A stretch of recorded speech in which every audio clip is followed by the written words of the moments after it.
The alarm bells rang through every corridor of the Coalition station. Red lights flashed against the metal walls, making shadows dance across the faces of hundreds of alien species gathered in the Grand Council chamber.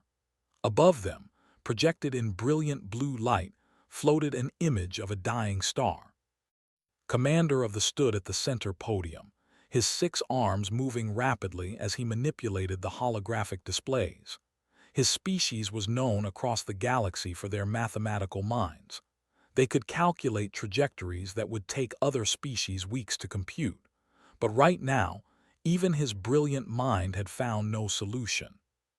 "The star system is collapsing faster than predicted," he announced, his voice carrying the weight of terrible news. "We have run 4,712 simulation models. Every single one shows the same result.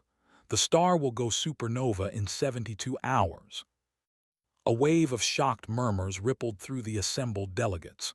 The representatives, beings made of pure energy contained in crystalline shells, flickered with distress. The council members, with their massive heads and logical minds, began calculating immediately. "How many civilians are in that system?" asked Ambassador of the Collective. Her voice was calm, but her eyes showed concern. 3 billion citizens live on 3 planets orbiting that star," replied. He manipulated the display again, showing 3 worlds teeming with cities and life.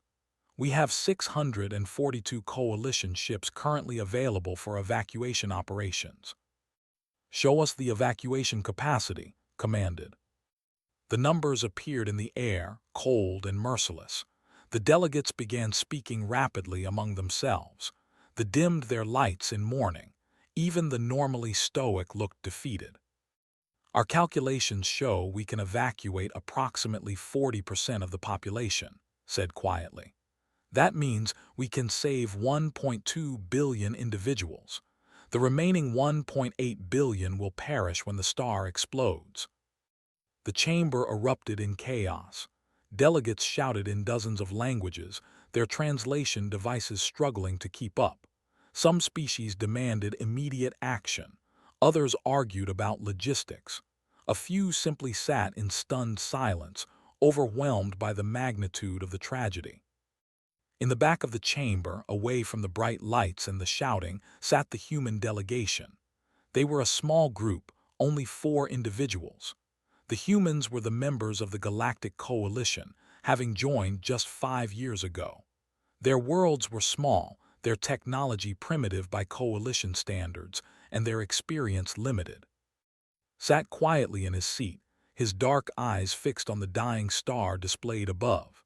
He was the captain of the Human Engineering Corps attached to the Coalition. He was not a tall man, not particularly imposing. His black hair was starting to show gray at the temples, and he had the weathered look of someone who had spent years solving impossible problems. Next to him sat the human astrophysicist. She was younger, with sharp eyes that missed nothing. Her fingers moved constantly, calculating on a small tablet even as she watched the chaos unfold. Behind them sat, who coordinated logistics for human operations, and Sora, their best pilot and field operations leader. "They are going to leave them," Sora whispered, her voice tight with emotion. "They are actually discussing which 1.8 billion people to abandon." Shook his head slowly. "Their math is correct. With their ships and their protocols, they cannot save everyone." "Their protocols," muttered. "That is the problem. They are thinking like bureaucrats, not survivors." Said nothing, he simply watched and listened. On the main floor, the arguing had turned to cold calculation. The delegates proposed a selection matrix based on age, skills, and reproductive viability. They suggested a lottery system to ensure fairness. They advocated for saving the youngest generation first. "We must be logical about this," Ambassador said, her voice cutting through the noise. "We cannot save everyone. Therefore, we must optimize who we do save to ensure the species can rebuild." "You are talking about people like they are cargo," a delegate sobbed. "These are our families, our children, our elders. How do we choose who lives and who dies?" We choose by accepting reality, replied, not unkindly. The mathematics are clear. We have 72 hours, 642 ships, and a fixed evacuation capacity. Emotion will not change these facts. Stood up.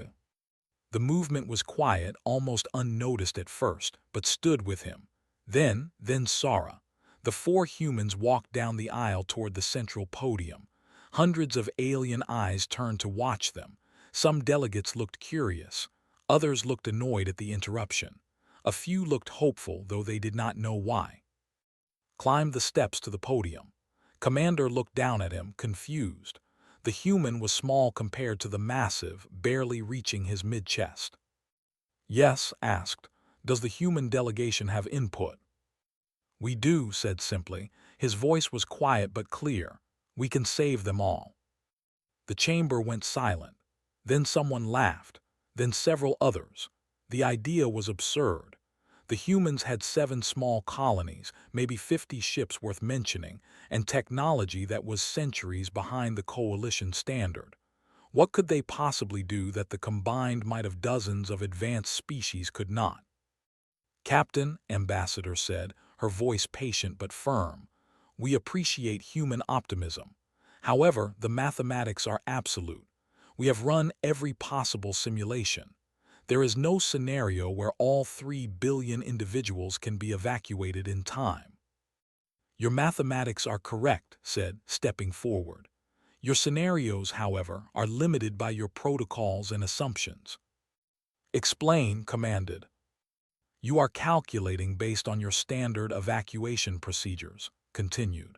Designated ships, approved routes, established protocols. You are thinking about this like an orderly retreat. We are thinking about it like a rescue. 6 arms crossed in a gesture of skepticism. And what is the difference? Looked up at the dying star, then at the 3 billion lives that hung in the balance. He thought about Earth, about the countless times humans had faced impossible odds and survived through sheer determination and creativity. He thought about the old saying from his grandfather, when the stakes are highest, humans do not calculate odds, they just act. Leave it to us, said quietly. The chamber erupted again, but this time in disbelief.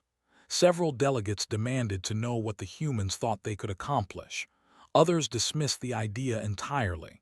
But the delegate, desperate and with nothing to lose, stepped forward. I will support giving the humans a chance, she said, her voice breaking. What do we have to lose? If the coalition's plan is to abandon 60% of my people anyway, let someone else try. Ambassador studied for a long moment. The human captain stood calmly, without arrogance or false bravado. He simply looked like someone who had seen a problem and decided to fix it. Very well, said finally. The humans have 48 hours to present a viable plan. If we find it feasible, we will proceed. If not, we revert to the coalition evacuation protocol. Nodded, thank you, we will not waste time. As the humans turned to leave, called out, Captain, do you truly believe you can save 3 billion people in 72 hours? Paused and looked back. No, he said honestly, I believe we can together, but first we need to make some calls. The 4 humans left the chamber at a run, already pulling out communication devices. Behind them, the aliens watched with a mixture of skepticism, curiosity, and the faintest glimmer of hope. The wonder was about to begin.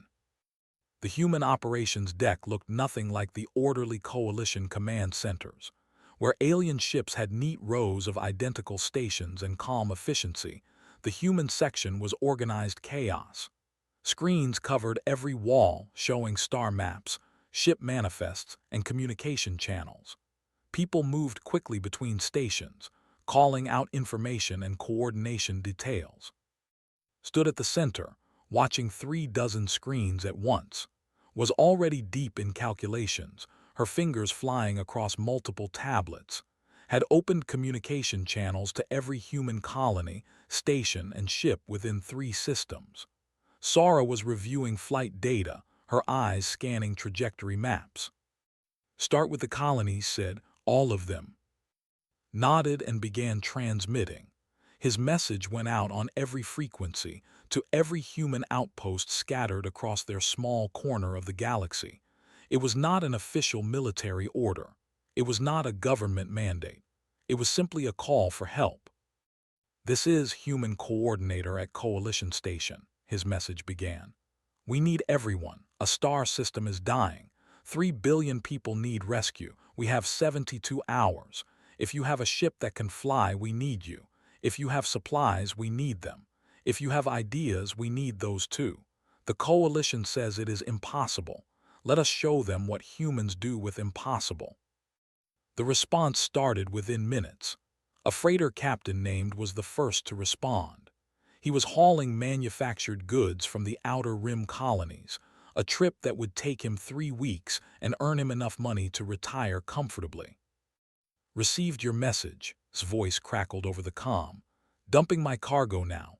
I can bring my ship and 42 others in my convoy. We will be there in 18 hours.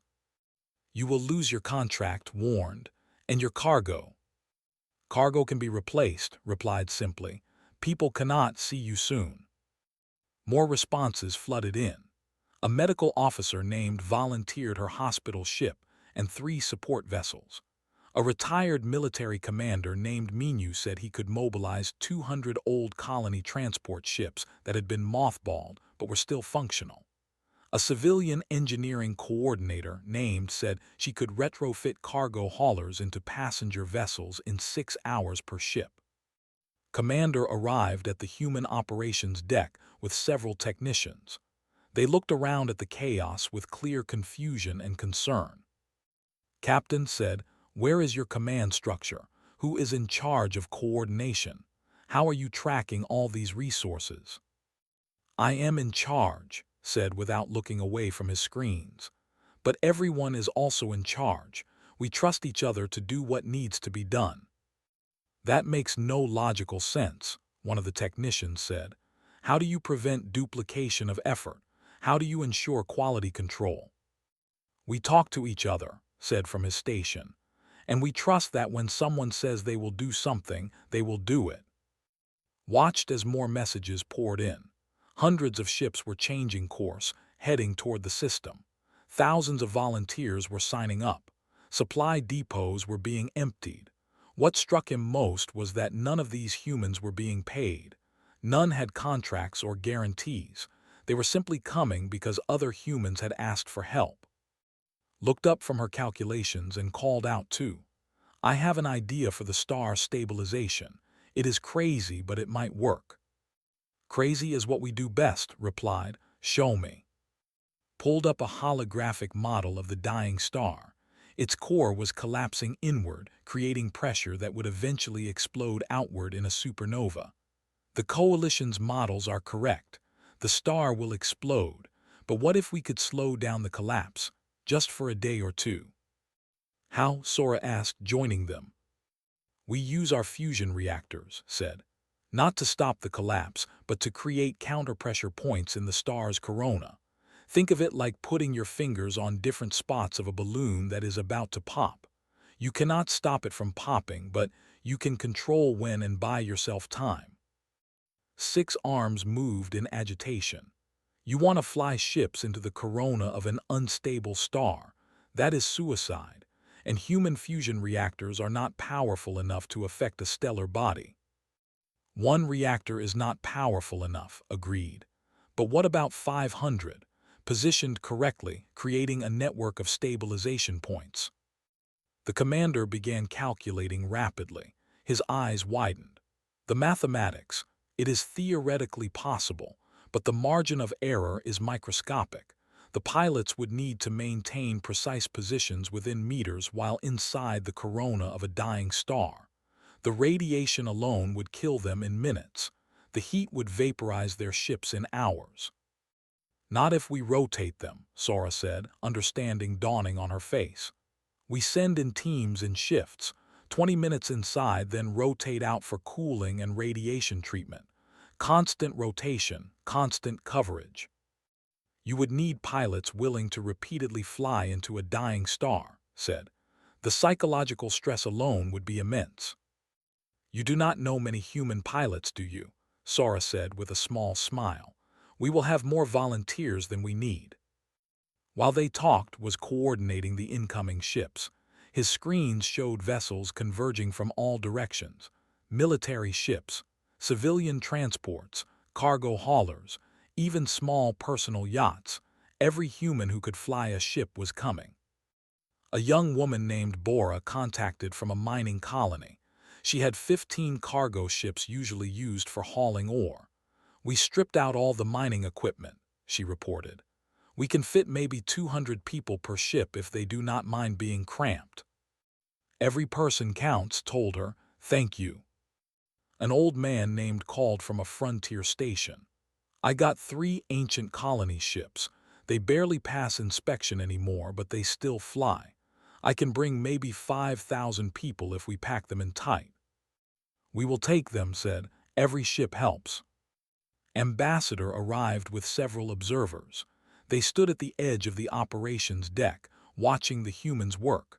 One of the analysts approached. We have analyzed your incoming resources, the analyst said. You have approximately 1,500 ships committed so far. Our calculations show this is still insufficient. You are also proposing to use untrained civilian vessels for a military precision evacuation operation. The failure rate will be catastrophic. Your calculations assume our ships work independently, replied. They will not. Watch. On the main screen, pulled up a simulation that had created. It showed the evacuation pattern they were planning. Instead of individual ships making single trips, the humans were creating a relay system. Small ships would ferry people from the planet's surfaces to orbital stations. Medium ships would collect people from orbit and transfer them to larger vessels in outer space. The largest ships would act as mobile cities, holding hundreds of thousands of people while making the jump to safe systems. You are creating an assembly line for people, said, understanding slowly dawning. Each ship only needs to do one small part of the task, over and over. Exactly, said. The coalition was thinking about this like a traditional evacuation. Bored people jump to safety, return for more. That is too slow. Our way, ships never stop moving. They are constantly in motion, passing people up the chain like a bucket brigade. But the coordination required, started to say, is something humans are good at, finished. We have been organizing complex group efforts since before we had computers. We do it instinctively. More ships kept arriving in the staging areas. More volunteers kept signing up. The humans had spread the word through their networks, and the response was overwhelming. People were abandoning profitable jobs, leaving comfortable homes, and risking their lives for aliens they had never met. A teacher named called in from a colony ship. We are turning our school into a receiving center. We can house 50,000 refugees temporarily. The children are helping prepare supplies. A food distributor named rerouted his entire supply network. Forget my contracts. Send me coordinates. I will make sure everyone has food and water. Watched all of this with growing amazement. His species valued logic and efficiency. The prized careful planning and risk analysis.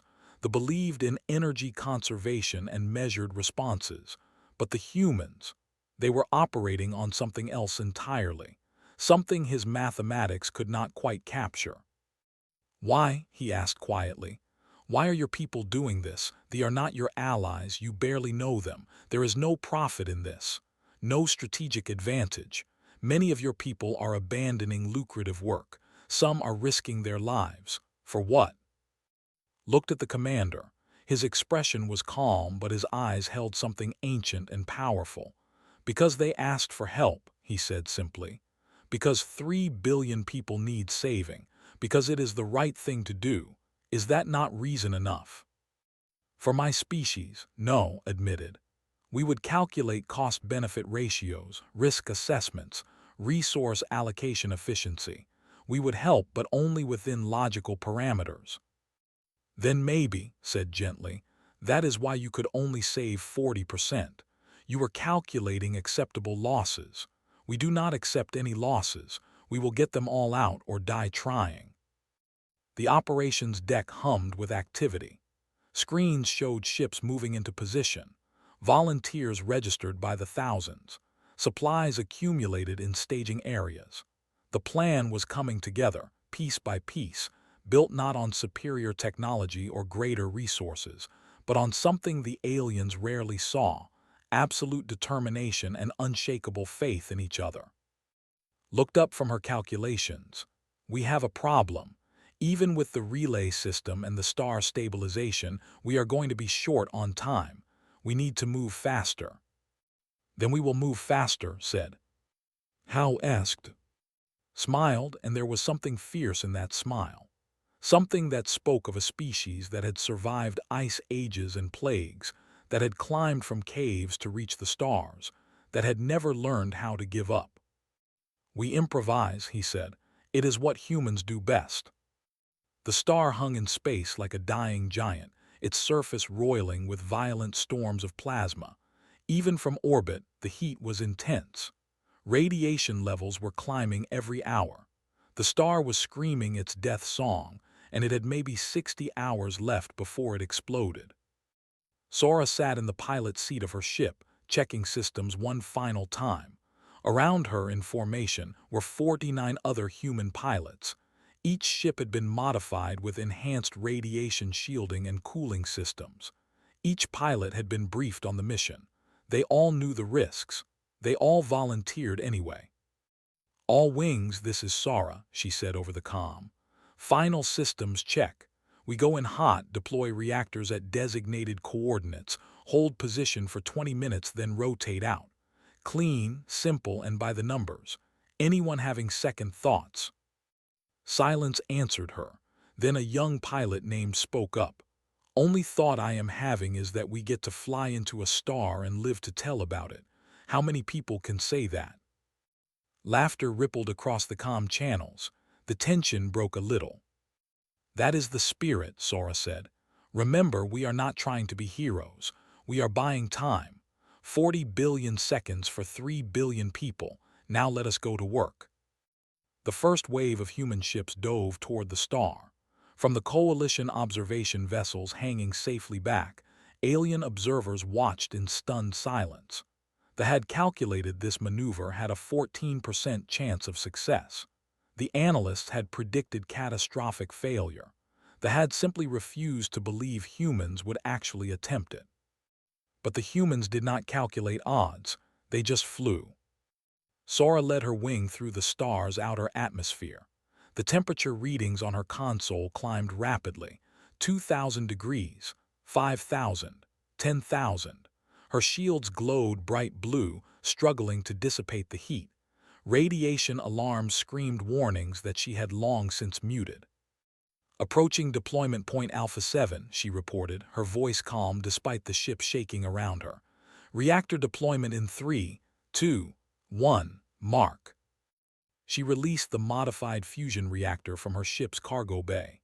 It was a simple device really, nowhere near powerful enough to affect a star under normal circumstances.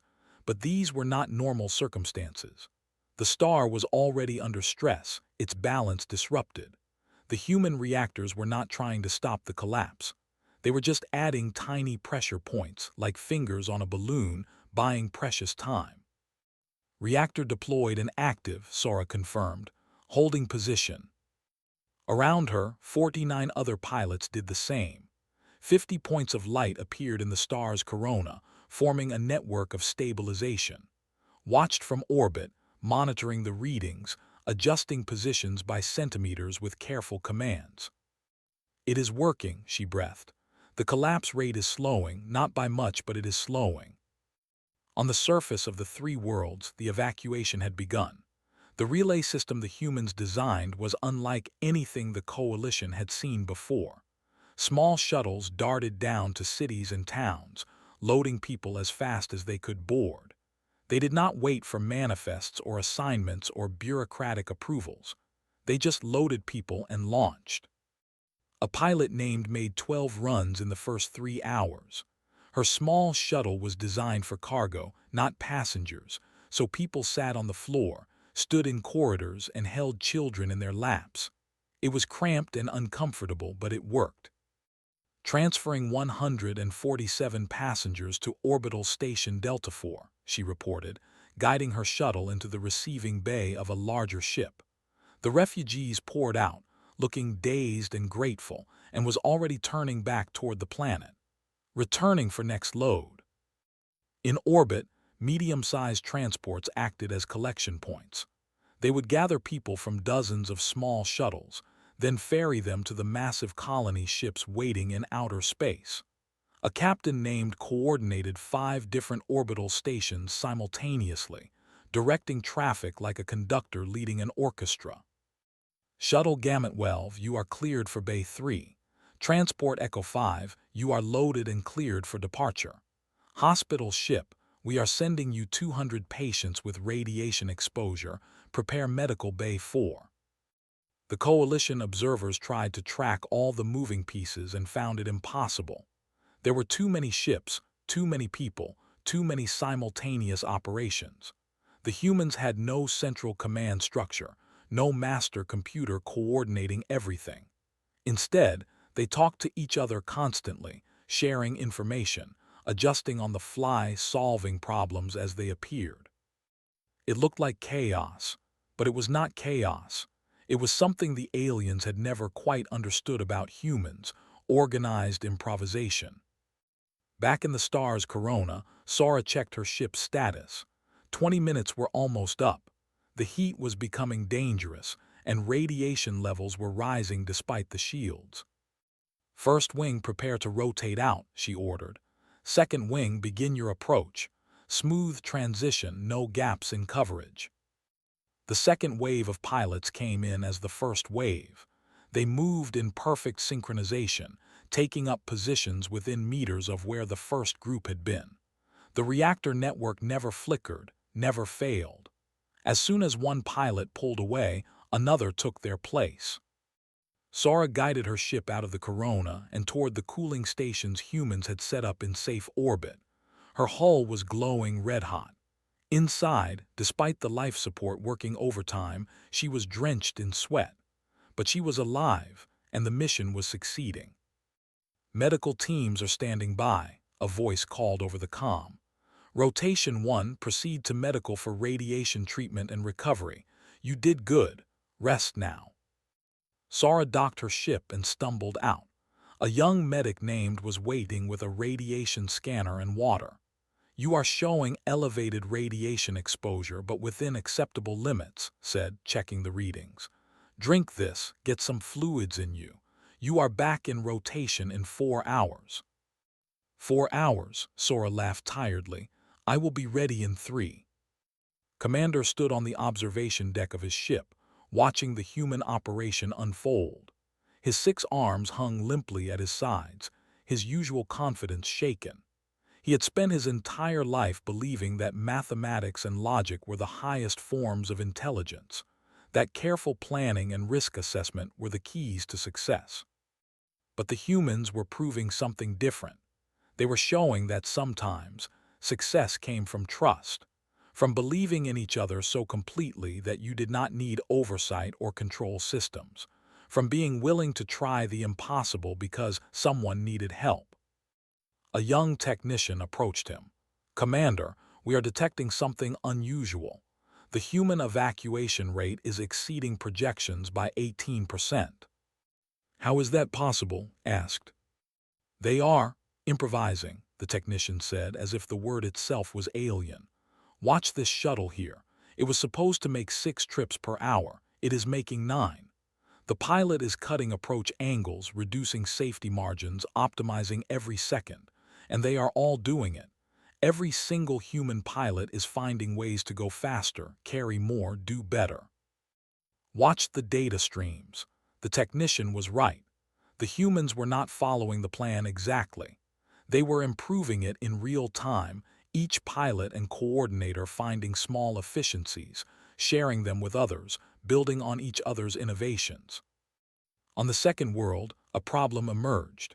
A city of 400,000 people was trapped behind a mountain range that made shuttle access difficult. The standard approach would take too long. A cargo pilot named studied the situation and made a decision. I am going to land my ship on the ground. It is big enough to take 10,000 people at once. That ship is not designed for atmospheric landing, her coordinator warned. You might not be able to take off again. Then someone else can worry about the ship later, replied. Right now, I am worried about 400,000 people. She landed the massive cargo vessel in an open field near the city. It was not graceful. She scorched the ground and nearly clipped a building on the way down, but she got it down. The civilians rushed aboard, filling every available space. When fired her engines to take off again, the ship groaned and shuddered. It barely made it back to orbit, but it made it. Ship is damaged beyond repair, reported calmly. But 10,000 people are safe. I call that a good trade. Ambassador watched this from the coalition station. An analyst next to her was shaking his head in disbelief. They are breaking every safety protocol, he said. Every guideline, every standard procedure. This should be failing catastrophically. But it is not failing, observed quietly. It is succeeding. Why? The analyst had no answer. His species had studied efficiency and optimization for thousands of years. They had created mathematical models for every scenario. But they had never encountered a species like humans, who treated models as suggestions and made decisions based on something unmeasurable, belief in each other. Back in the star's corona, the fifth rotation was taking position. The star was still dying, still counting down to its explosive end, but the collapse rate had slowed by 13%. Had calculated they had bought an extra 18 hours. It was not much, but with humans, every hour mattered. Current evacuation count, called out from the operations deck.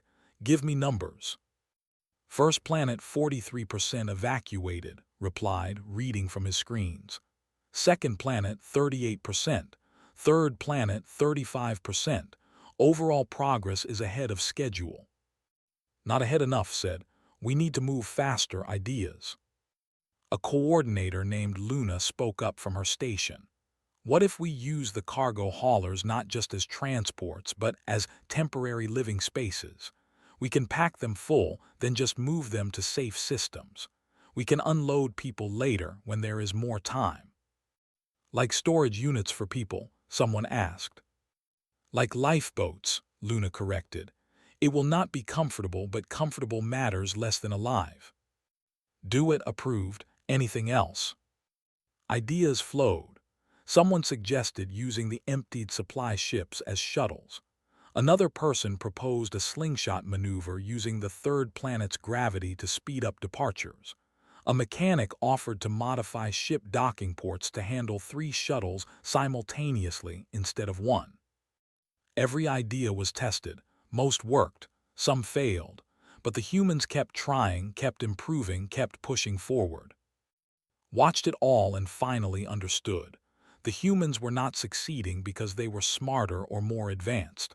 They were succeeding because they refused to accept failure, because when one solution did not work, they tried another, and another, and another. The aliens saw problems and calculated solutions. The humans saw problems and created possibilities. The wonder was not just unfolding. It was being built, piece by piece, by thousands of humans who had heard someone say, "Leave it to us," and decided that meant everyone. 48 hours into the operation, exhaustion was setting in. The pilots rotated through the star's corona in shifts, buying precious time with their lives. The evacuation ships flew until their engines overheated, then flew some more. The coordinators worked without sleep, drinking endless coffee and pushing through the fatigue. But the numbers were still not enough. Stared at the display showing the evacuation count. 2.4 billion people saved. 300 million still on the planets. 24 hours until the star exploded. They were close, so close, but close was not good enough. "We are going to fall short," said quietly. He looked haggard, his eyes red from lack of sleep. "Even with everything we are doing, we are going to fall short by maybe 50 million people, maybe more." Ran the calculations again, hopping for a different result. She got the same answer. He is right. We do not have enough ships. We do not have enough time. Sara, back from her 8th rotation through the star's corona, slammed her fist on the console. "No, we are not accepting that. We are not leaving anyone behind." "It is not about accepting it," said, his voice heavy. "It is mathematics. We have pushed every system to the limit. We have improvised everything we can improvise. There are simply too many people and too little time left." Commander had been listening from nearby. He stepped forward, his expression gentle despite the alien features. "You tried. You saved more than anyone thought possible. Sometimes even humans cannot change mathematics." Looked at the screens. 2.4 billion people saved. It was an incredible number. More than the coalition thought possible. A victory by any reasonable measure. But 50 million people would still die. 50 million individuals with names and families and dreams. He thought about his grandfather again, about the old man's stories of Earth's darkest times. Wars and disasters and plagues. Times when mathematics said humanity could not survive. Times when logic said all was lost. But humans had survived. Not because they were stronger or smarter. Because they refused to quit. Because they helped each other. "Send a message," said quietly. "To every human colony, every station, every settlement." "What kind of message?" asked. "Tell them we are short. Tell them we need room. Tell them 300 million refugees need homes." Understanding dawned on his face. He began typing rapidly. The message went out across all human networks. "From coalition operations, we are rescuing the people. We have saved 2.4 billion. 300 million remain. We need places to house them, food to feed them, care to provide. If you can take in refugees, any number, contact us immediately. Time is critical." The response began within minutes. But this time, it was different. This was not pilots volunteering ships or engineers offering skills. This was ordinary people, civilian populations, opening their homes to complete strangers. From a farming colony called New Seoul, the administrator responded first. "We are a settlement of 50,000 people. We can house 100,000 refugees. We have food, we have shelters, we have medical facilities. Send them to us." "That will overwhelm your resources," warned. "Your population will triple overnight." "Then we share," the administrator replied simply. "We have food, they need food. We have homes, they need homes, send them." From a mining station, a supervisor named called in. "We have barracks for 10,000 workers. Right now, we only have 3,000 miners.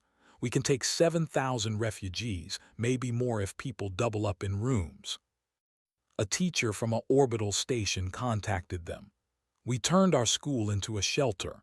We can house 5,000 people. The children have been preparing supply packages. We are ready." More messages poured in. A retired couple offered their spare rooms.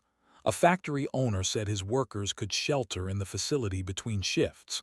A hospital expanded its capacity by converting office spaces into temporary housing. A restaurant owner pledged to feed anyone who needed food, profit be damned. What the aliens witnessed next would be discussed in their records for generations. Across 47 human colonies and stations, ordinary civilians began restructuring their entire societies to accommodate refugees. Parks became tent cities. Schools became shelters. Community centers became medical clinics. People gave up their spare bedrooms, their comfort, their privacy. A young mother named recorded a message that went viral across human networks. She was holding her baby, standing in front of her small apartment. "We are a family of 3 living in a 2-bedroom place," she said. "We just set up cots in the living room. We can take in a family of 4, maybe 5 if there are children.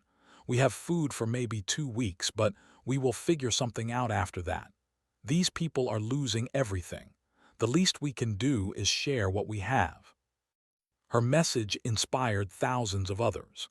Families who had never met her, who had no connection to this crisis beyond being human, opened their homes to strangers. Ambassador watched the data streams in silence. The beside her tried to understand what she was seeing. "This is not logical," the analyst said. "These humans are accepting significant personal hardship to shelter aliens they have never met. There is no benefit to them, no compensation, no strategic value. Why would they do this?" Thought about her own species. They were not cruel.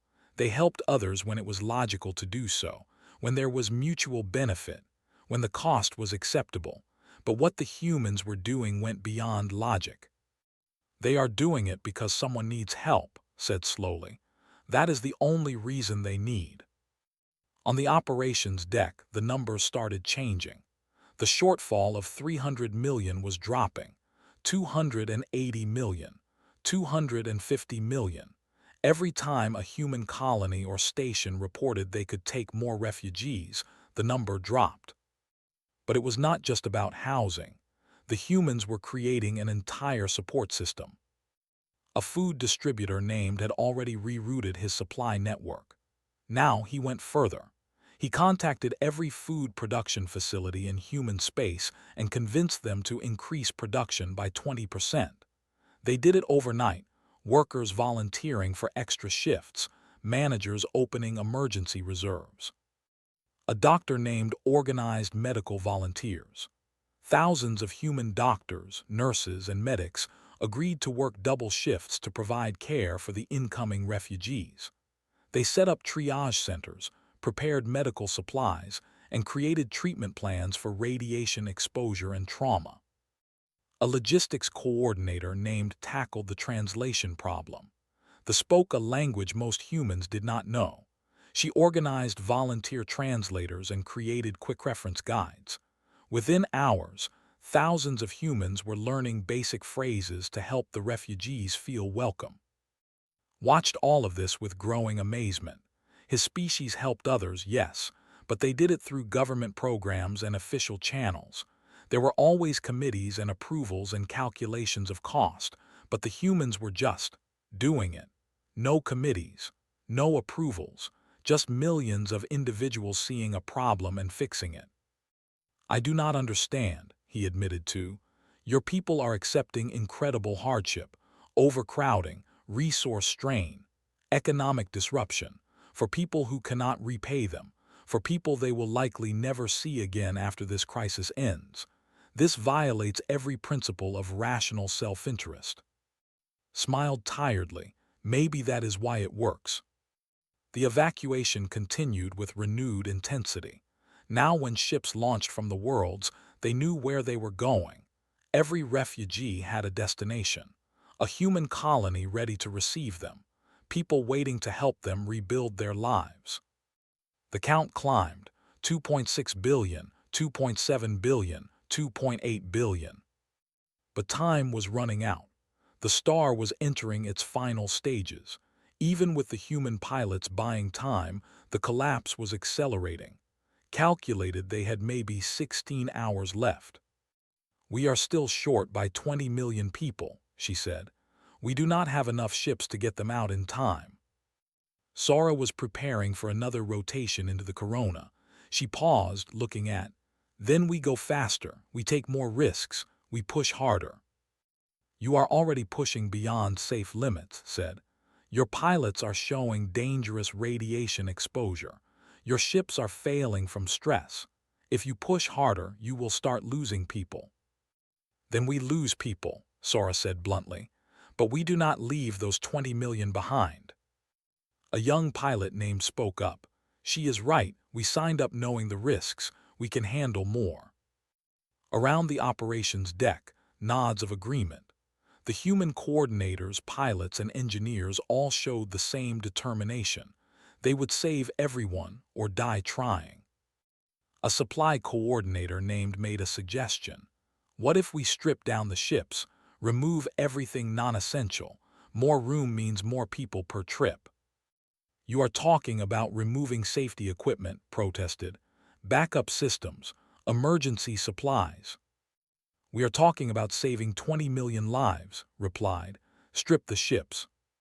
They did it. Pilots removed backup power systems, emergency supplies, even some navigation equipment. They turned their ships into flying shells with engines, sacrificing everything for capacity. It was dangerous. It was reckless. It was working. The count kept climbing. 2.9 billion, 2.95 billion. 12 hours until the star exploded. Across human space, people watched the numbers climb on their screens. In homes and schools, in bars and shops, in stations and colonies, humans followed the count like it was a sporting event. Parents explained to children what was happening. Teachers used it as a lesson about cooperation. Workers discussed it during breaks. And everyone cheered for every million saved. A refugee named Kelvin had been evacuated early in the operation. He was now in a temporary shelter on a human farming colony. He watched the humans around him working tirelessly to prepare for more arrivals. These humans did not know his language, did not understand his culture, had never met his species before. But they treated him like family. Why? He asked through a translator device, speaking to an elderly human woman who was preparing beds. Why are you doing this? The woman named smiled at him gently. Because you need help, she said simply, and because we can give it.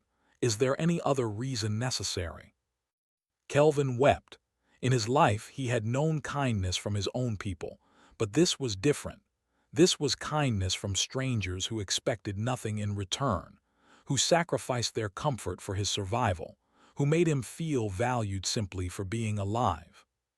The number on the screen updated again. 3 billion people saved. 300 million to go, 10 hours left. The wonder was not just unfolding anymore. It was cascading, spreading, growing. What started with 4 humans saying, "Leave it to us," had become millions of humans saying, "We will help." And they meant it. 6 hours remained. The star was screaming now, its surface convulsing with violent energy releases. The human pilots in the corona were struggling to maintain their positions against increasingly chaotic conditions.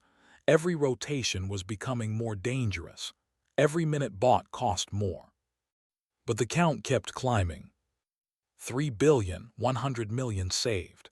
200 million to go. Stood at the operations deck, coordinating the final push. His hands shook from exhaustion. He had not slept in 3 days. None of them had. They ran on coffee, adrenaline, and sheer determination. "Status report," he called out. Checked his screens, his voice hoarse. First planet fully evacuated. Second planet 98% clear. Third planet is the problem. 180 million people still on the ground, concentrated in the northern continent. Geography is working against us. The northern continent was isolated, surrounded by rough seas that made shuttle flights difficult.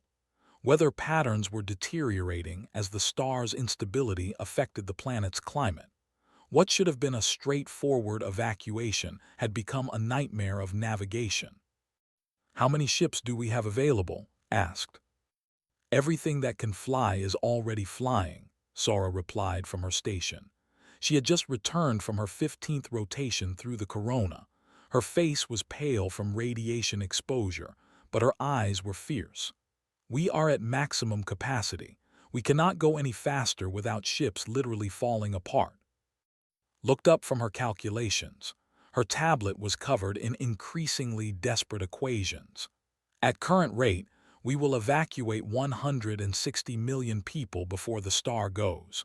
20 million will not make it." The operations deck went silent. 20 million people. It was a number so large it was hard to comprehend. But it was also 20 million individuals.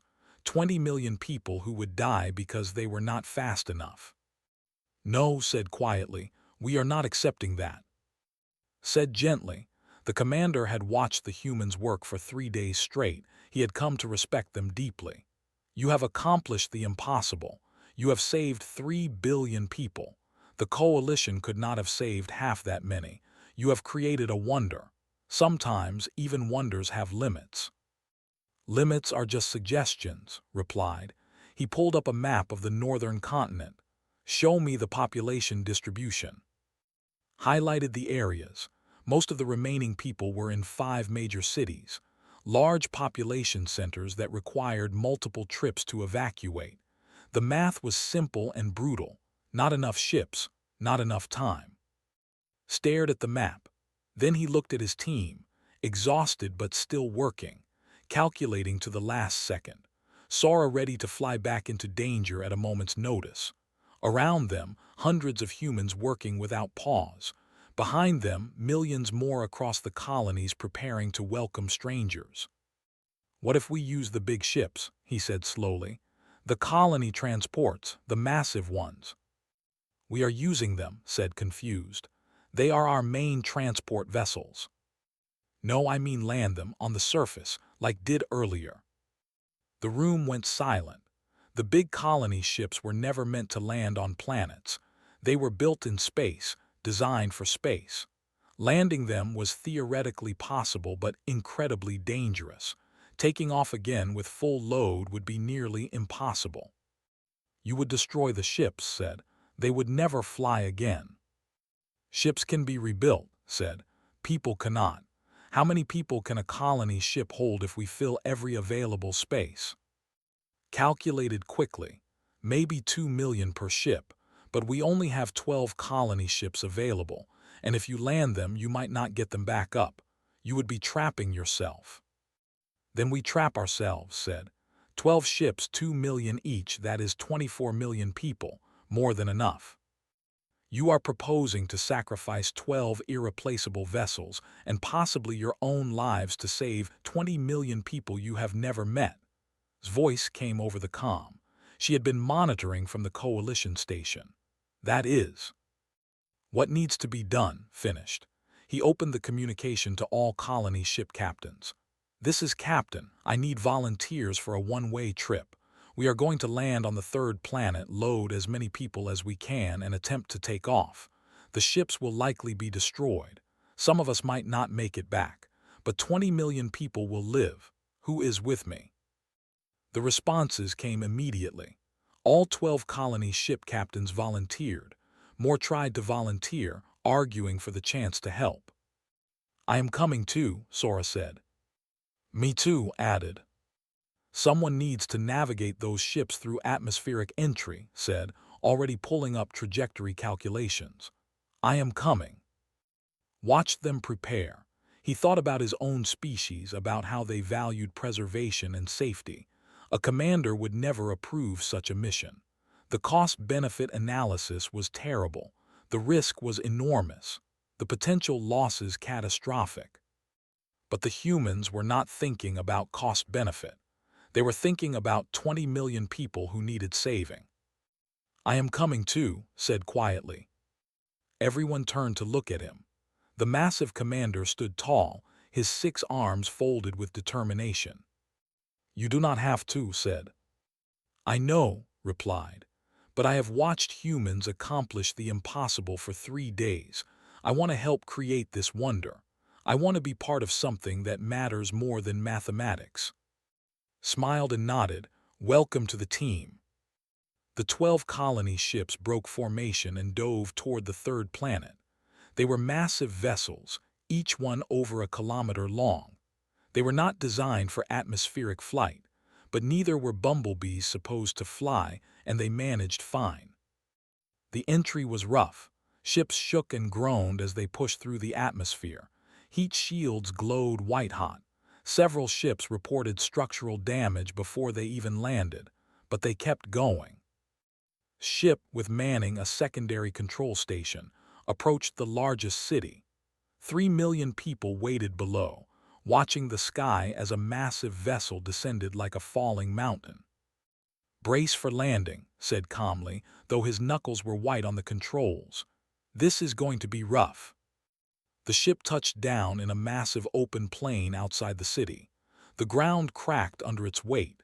The landing gear, never meant for planetary gravity, bent and screamed, but it held. "Open all bay doors," ordered. "Let them in." The civilians rushed aboard, families carrying children, elderly being helped by younger ones, people bringing nothing but their lives and their hope. They filled corridors, cargo bays, observation decks, engineering spaces. Every room became shelter. Every hallway became refuge. 4 hours until the star explodes, called out over the comm. All ships report loading status. The 12 captains reported in rapid succession. Millions of people boarding, ships filling beyond capacity, far beyond safety limits, people standing in every available space. 3 hours until explosion. The star's surface was beginning to tear itself apart.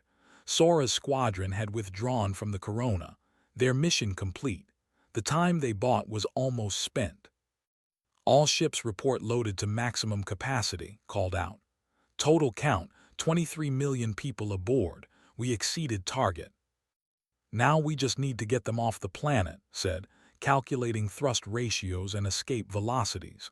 "Ships report when ready for takeoff." The reports came in. Every ship was damaged from landing. Several had cracked hulls. One had lost primary thrusters. Another reported structural failure in the port wing. By every calculation, half these ships should not be able to achieve orbit.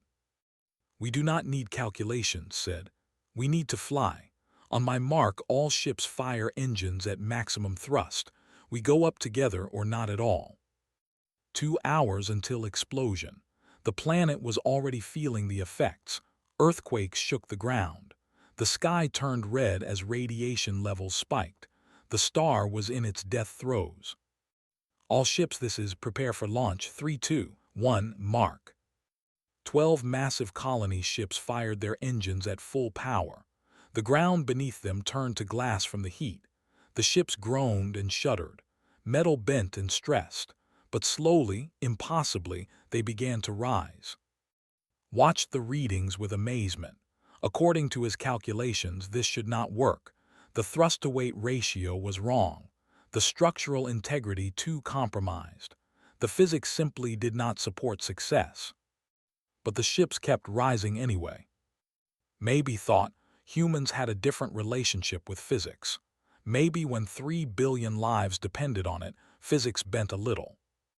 They cleared the atmosphere with minutes to spare. Behind them, the planet they left was already being consumed by the expanding star. Ahead, the jump coordinates to safety waited. "All ships accounted for," reported, his voice breaking with emotion. "Everyone made it. 3,203,000,000 people saved." The operations deck erupted in cheers. 3 days of impossible effort. 3 days of refusing to accept defeat. 3 days of humans being human. "Prepare for jump to hyperspace," ordered. "We are not safe yet." The star exploded. The shockwave hit like a hammer. It caught the fleeing ships and threw them forward. Thinking impossibly fast made a decision. "Do not fight it," she shouted. "Use it. Redirect the shockwave energy into our jump drives. Ride the wave." It was insane. It was brilliant. It should have destroyed them. It saved them. The human fleet jumped to hyperspace, using the force of a stellar explosion to boost their escape. They appeared in safe systems, their ships damaged but intact, their cargo precious beyond measure. 3,203,000,000 refugees arrived in human space, every single one. 1 week later, the Galactic Coalition held a formal ceremony. The council chamber was packed with representatives from every species. They stood in the front, their entire government present. Stood before them looking uncomfortable in formal clothes. Next to him stood Sora. Behind them, representatives of the thousands of humans who had helped. "The coalition wishes to formally recognize humanity," Ambassador began, "for achieving what was deemed impossible, for saving 3,203,000,000 lives, for demonstrating capabilities beyond any species' expectations. She paused and her voice softened, but more importantly, for demonstrating something we had forgotten. That wonder is not found in technology or calculations. It is found in the simple act of refusing to accept that anyone is expendable, in believing that if someone needs help, you help them. No calculations, no conditions, you just help. The representative stepped forward, tears streaming down her face. "You saved my people," she said you saved all of us. When your own coalition could only save 40%, you said, "Leave it to us." And then you saved everyone. Why? Thought about his grandfather's stories, about human history full of impossible challenges overcome, about a species that had climbed from caves to stars through nothing but determination and cooperation. "Because you asked for help," he said simply. "Because you needed saving. Because it was the right thing to do. Is there any other reason necessary?" The representative embraced him, and then the chamber erupted in applause that lasted for hours. Later, back on the human operations deck, the team relaxed for the first time in days. They were exhausted, battered, and some would need weeks of medical treatment for radiation exposure. But they were alive, and 3 billion others were alive because of them. "What do you think we will be remembered for?" Sora asked, staring out at the stars. "For being crazy enough to fly into a dying star," laughed. "For landing colony ships on a planet," added. Smiled. "I think we will be remembered for what we showed them. That wonder is not magic. It is not accident. It is choice. Every time someone faces the impossible and says, 'Leave it to us,' they are choosing to create wonder. They are choosing to believe that together, humans can do anything." Who had stayed with the humans nodded his agreement. "In my species' records, this will be known as the time we witnessed humans create a miracle through determination alone. But I think the truth is simpler. We witnessed what happens when a species truly believes in each other." The phrase "leave it to us" spread across the galaxy. It became more than words. It became a promise, a commitment. Whenever someone faced impossible odds, whenever hope seemed lost, someone would remember what humans had done. And they would try anyway. Because that is what wonder looks like. Not magic or miracles, but ordinary people doing extraordinary things because someone needs help, because it is right, because they believe in each other. That is the human way. That is the wonder.